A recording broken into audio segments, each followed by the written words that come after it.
Jemaat yang dikasihi Tuhan Yesus Kristus, salam sehat dan semangat untuk kita semua.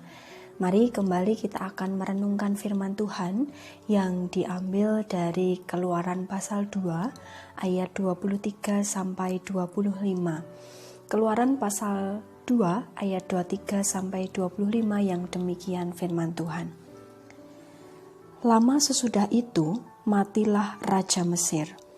Tetapi orang Israel masih mengeluh karena perbudakan, dan mereka berseru-seru, sehingga teriak mereka minta tolong karena perbudakan itu sampai kepada Allah.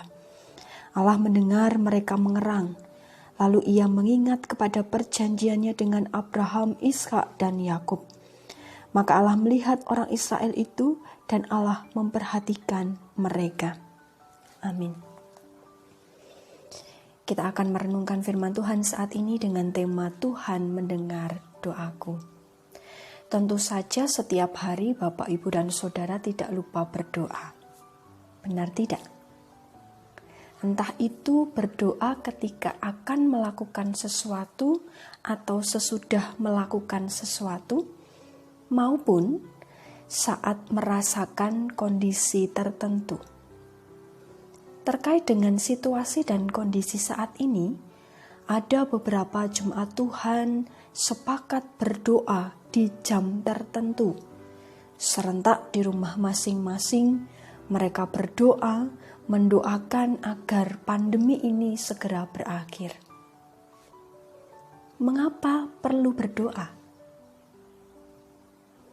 Bapak, Ibu, dan Saudara yang dikasihi Tuhan, doa itu merupakan cara kita untuk mengungkapkan dan menghayati relasi kita dengan Allah.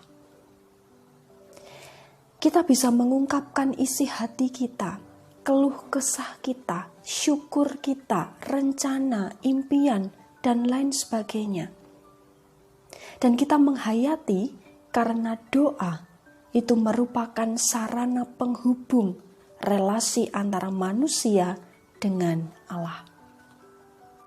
Dengan berdoa, kita meyakini bahwa Tuhan mendengar seruan kita. Mari mencermati teks hari ini yang berisi narasi di mana umat Tuhan, yakni bangsa Israel pada saat itu berada dalam perbudakan di Mesir sepeninggal Yusuf. Mereka masih merasakan hidup yang pahit karena harus melakukan pekerjaan yang berat. Bahkan dengan kejam orang Mesir memaksa mereka untuk bekerja. Tentu, kondisi ini membuat mereka merasa tertekan. Yang namanya menjadi budak itu ya tidak bisa bebas, berada dalam kekangan, bahkan siksaan. Nah, di saat itulah mereka berseru-seru, mengungkapkan apa yang mereka rasakan dan apa yang mereka alami. Bahkan teriakan mereka yang muncul dari perasaan tersiksa itu sampai kepada Tuhan. Dalam ayat 24 dan 25, dengan jelas dituliskan bahwa Tuhan mendengar mereka mengerang. Tuhan mendengar dan merasakan bagaimana penderitaan umatnya. Bahkan Tuhan mengingat bagaimana perjanjiannya dengan Abraham, Ishak, dan Yakub yang akan terus memberkati, mengasihi, dan memperhatikan mereka semua, bahkan keturunan mereka. Kasih Tuhan terbukti melalui perhatian dan tindakan dengan memilih Musa menjadi seorang nabi. Melalui terpilihnya Nabi Musa, Tuhan berkehendak supaya Musa bisa memimpin umatnya keluar dari kondisi perbudakan yang menyiksa hidup mereka di Mesir. Di sini kita melihat bahwa Tuhan menghendaki pemulihan bagi bangsa Israel. Jemaat yang dikasihi Tuhan Yesus Kristus, ketika kita berdoa, entah itu mendoakan pergumulan kita pribadi. Tentu setiap kita memiliki pergumulan masing-masing. Entah itu kita mendoakan pulihnya kondisi dunia saat ini. Dan apapun yang kita doakan.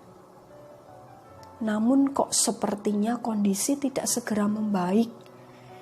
Malahan informasi yang kita dengar sampai saat ini, pasien yang dinyatakan positif COVID-19 di Indonesia itu semakin bertambah, bahkan mencapai 10.000 lebih. Sudah berdoa kok ya masalahnya tetap saja tidak selesai, malah seakan bertambah berat. Bapak, Ibu, dan Saudara, meski menurut kacamata manusia sepertinya tidak lebih baik, sepertinya kondisinya kok tetap saja tidak ada perubahan yang lebih baik. Tetapi mari, jangan berhenti untuk berdoa. Teruslah berdoa, berseru, memohon di dalam nama Tuhan Yesus, sambil bersyukur dan berserah pada kehendak Tuhan. Yakinlah bahwa Tuhan mendengar doa kita semua. Tuhan memberkati kita. Amin.